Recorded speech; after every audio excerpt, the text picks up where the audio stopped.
Ngayong muntag ka farmers, mag-abono na pod mi sa among saging nga gamay. Ara, ganda nag-abono kong kauban. Ara, mag-abono siya. Kaya ako magtiwas ko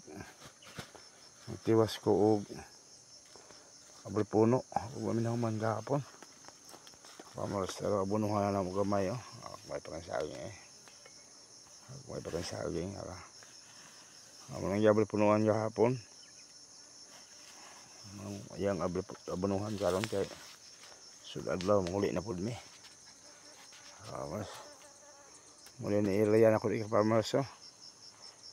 Ito. Dako umpod di gamay akong area.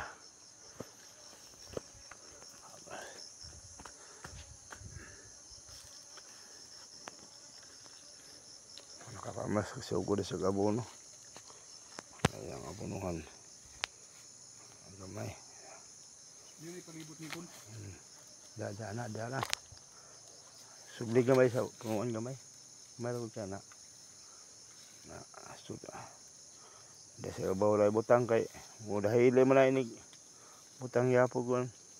Pupudi nga direct mo sa bangag noy kay. Oo. Naman ay bangag dako mga bangag ana wala pa na bulit ang bangag sa saging. Ilang-lam na ko farmers kay kuan man diri god kusog ang hangin ug hangin kusog.